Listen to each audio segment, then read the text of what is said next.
Vamos a empezar con el tema de la editorial. Me voy a tomar unos 10 minutitos, si me permiten.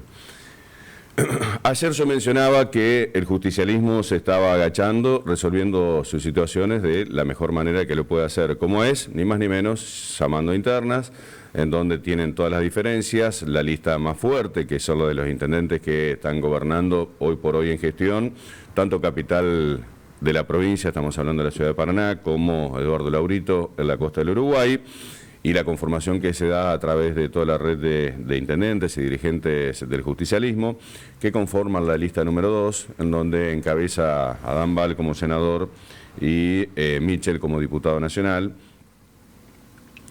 Era la fórmula determinada y presentada dentro del seno del Partido Justicialista, ¿no? Bueno, luego se presentaron otras 4 listas más, sí, algunas casi 5.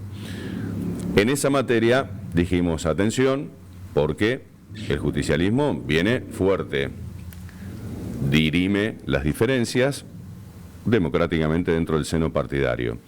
Esto lo hace recontra competitivo porque cuando van a las elecciones internas, el que gana conduce, el que pierde acompaña. De hecho, salió Rossi en el día de ayer acatando eso.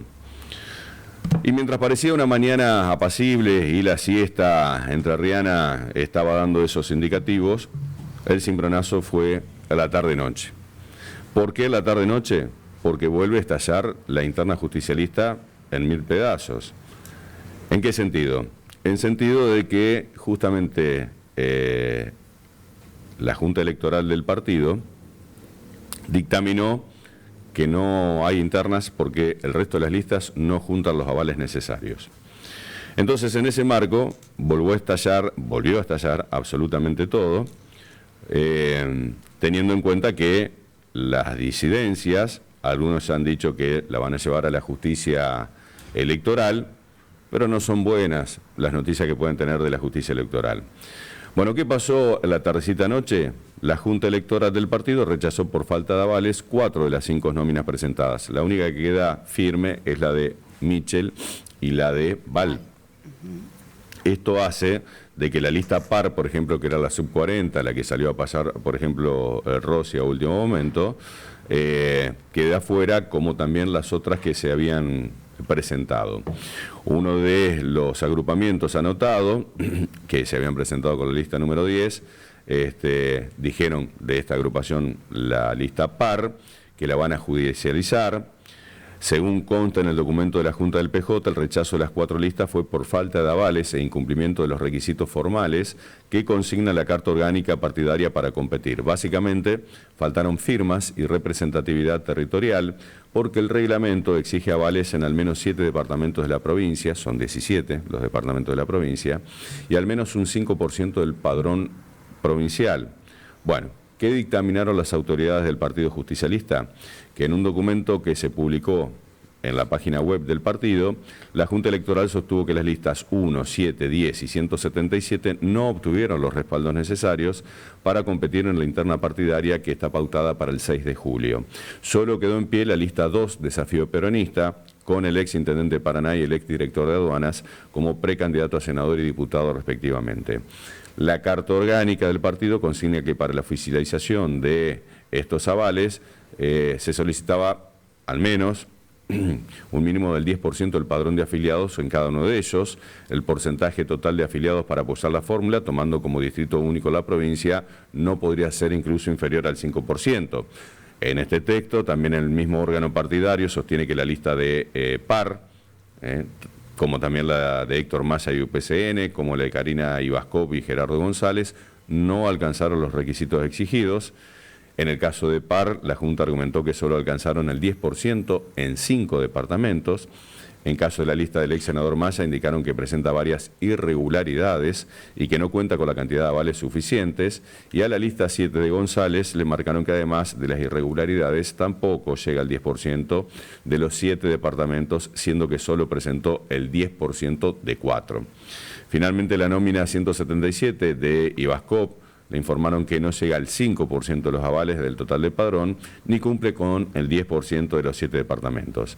Bueno, Entonces, de esta manera, según el comité electoral del partido, solo pasó el filtro de admisibilidad y forma la lista número 2, no sin algunas menciones que señalaron.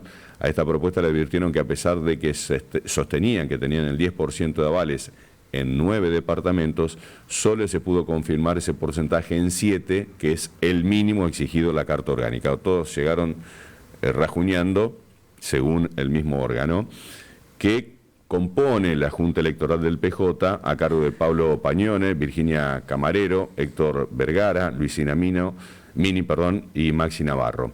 Todos, obviamente, cercanos a la conducción partidaria. Bueno, con la firma de los 5, la resolución cayó como una bomba en lo que era, como dije, la tranquila siesta entrerriana. Muy bien lo expresa la gente de Letra P, que lo tienen ahora en pantalla en el canal de YouTube. Las especulaciones comenzaron a correr desde más temprano y ya tenían incluso algunos algo redactado. Recuerden ustedes que la más fuerte de las internas que siguen el justicialismo es los jóvenes dirigentes que encabeza, por ejemplo, Damián Arévalo, intendente de Feliciano, precandidato a senador, y dijo que no se sorprendieron con esta noticia porque era un secreto a voces que las internas se querían evitar. Reconoció que puede haber cuestiones formales, aunque no de fondo, que podrían ser discutibles a la presentación, pero dijo que esperaba que primara la participación para dar legitimidad a las candidaturas. Seguramente, dijo Arévalo, el intendente Feliciano, apelaremos y haremos que los principios rectores en materia de participación de la ciudadanía sean respetados. Aseguró también que presentaron más de 7.000 avales, con mayoría de firmas provenientes de Paraná, Colón y San José. Bueno. Obviamente vienen muchos más detalles, algunos te los fuimos mencionando. En lo que tiene que ver con la justicia electoral, que tiene participación la justicia federal, Leandro Ríos, el juez, había dictaminado en el caso Ascue y en otras instancias que eximida las pasos, o las paso, dirimida las paso, queda solo la Carta Orgánica de todos los partidos. Ahí tienen que atravesar cada uno los que quieran ir por adentro. Hecho que no tendría muchas posibilidades de salir con algún tipo de fallo favorable. Así que vuelve a atomizarse lo que es la participación inside del justicialismo en su totalidad, en donde ayer las señales eran todo lo contrario a lo que dije, sí. Y cambió todo al revés. Si uno pensaba que el justicialismo se acataba a las viejas formas de el que gana conduce, el que pierde acata o acompaña, principio de solución básica verticalista que tiene el justicialismo, hoy vuelven a quedar distintos sectores fuera de la participación, algunos con intenciones de reclamo. Así está la cuestión. Esto por un lado, es decir, en el seno del justicialismo se vuelve a atomizar este espectro. Por el otro, la situación que tiene que ver con la indefinición del oficialismo. Todavía no se sabe si alianza sí, alianza no, con La Libertad Avanza y Conjunto por Entre Ríos, que es la discusión mayor que se está dando, donde estaría el mayor del caudal de votos, y ahí pongo los puntos suspensivos. Hay un fuerte reclamo social en donde ya no se deja de percibir los dichos, por ejemplo, de el presidente Milei el año pasado, en donde el ajuste terminó y este año venían las alegrías. Yo voy a tomar, que hay otro de los títulos de una entrevista que saca el economista Zukovsky, el Sucho, que se sabe que es un hombre pro mercado, pro finanzas, un erudito en materia de economía, alumno directo del profe de Pablo, quien es íntimo amigo de Javier Milei y que sale cada 2x3 bancando lo que es el nuevo rumbo económico o macroeconómico del gobierno.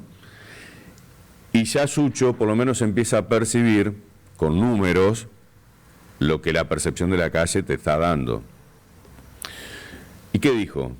En un reportaje que hizo a Cadena 3, advirtió sobre el impacto del ajuste en el consumo cotidiano. Bueno, por fin, algunos de los que son analistas de economía están dando cuenta y percibiendo la realidad que tiene el 70% de la Argentina, que cree, aspira o sentimos todavía ser parte de no sé qué rango de clase media.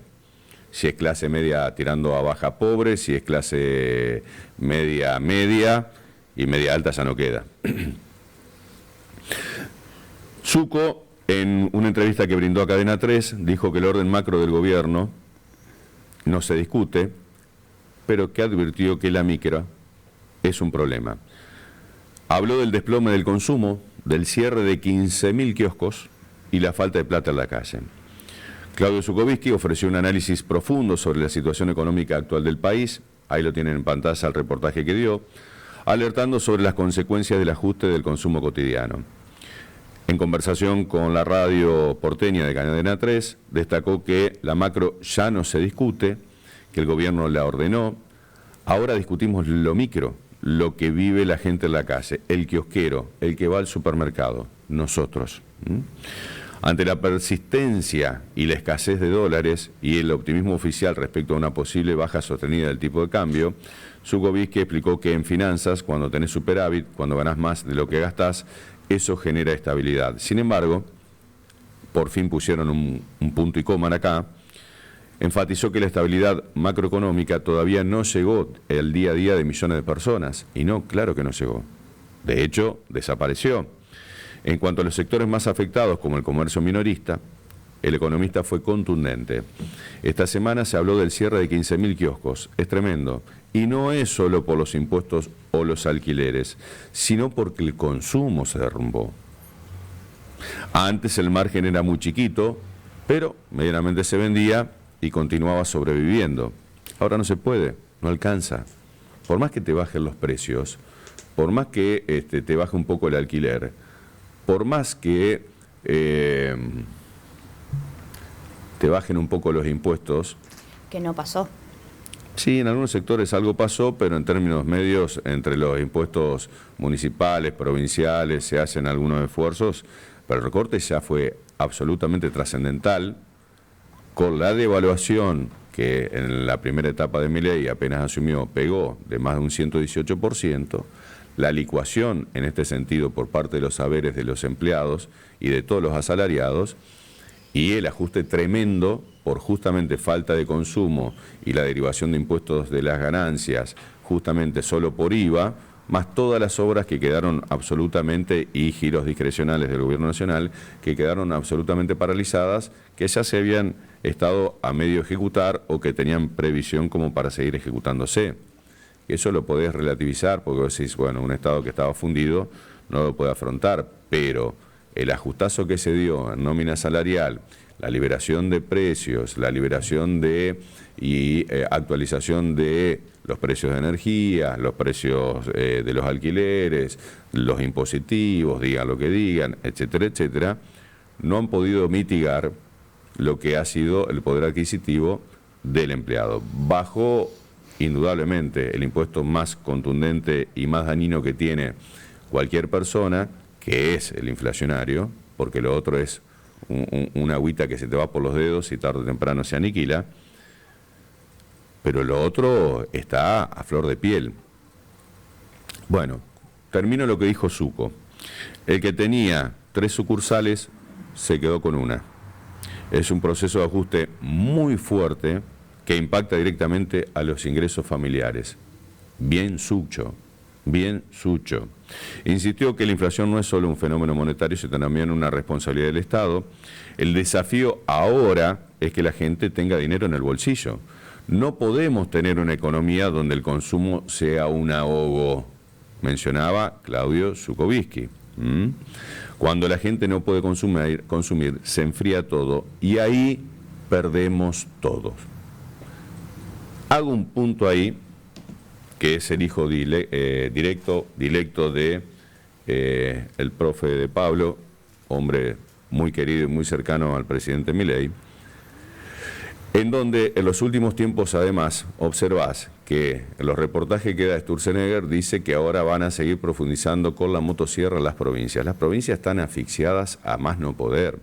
A ver, ¿te querés ir de Entre Ríos? Tuvo que salir el gobernador de Entre Ríos, Rogelio Frigerio, diciendo por qué tenían que recortar las horas extras. Por una cuestión de fundamento, dice, alcanza para el 4% de la población, de lo que es la población de los trabajadores provinciales, y por una cuestión de lógica tenemos que recortar todo lo que el que trabaja, trabaja, tiene las horas extras, tiene las horas extras, y el que no, no, es un principio básico.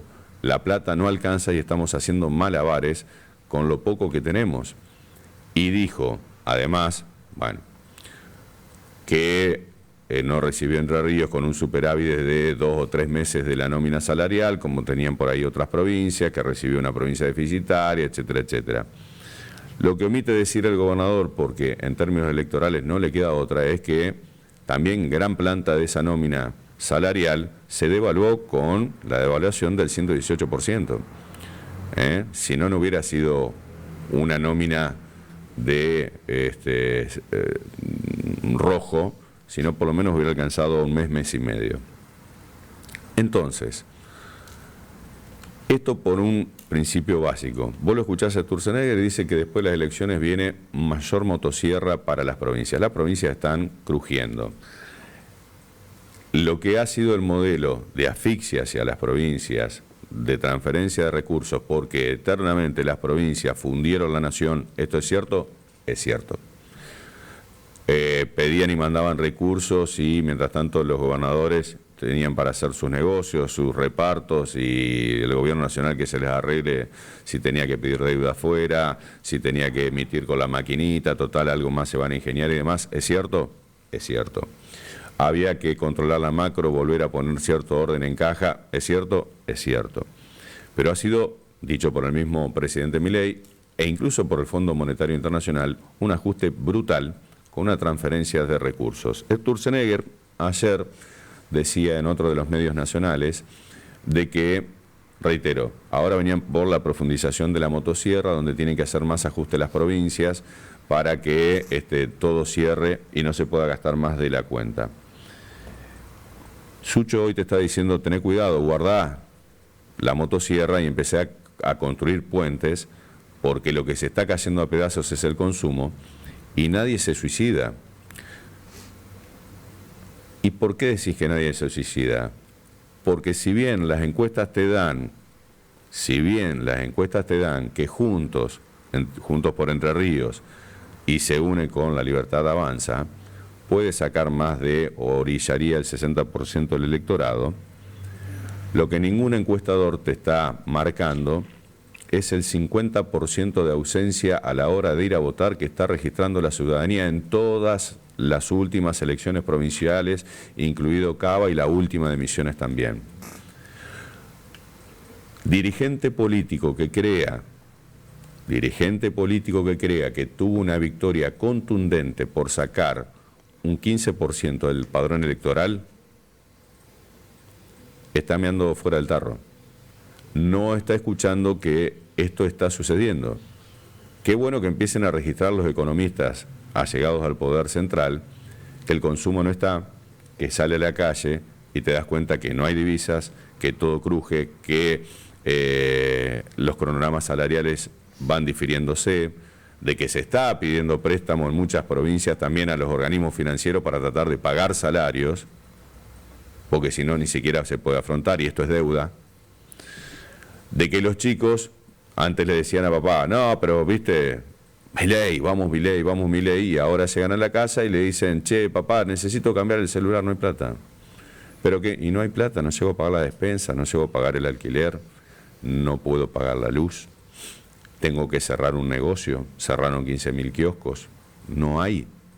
¿Pero cómo? Si esto se la chorearon todos, sí, por eso hay un 50% del electorado que apoya al presidente Milei en las reformas que ha tenido que hacer en la macroeconomía, pero que está viendo que es a costa de no poder subsistir en su diaria.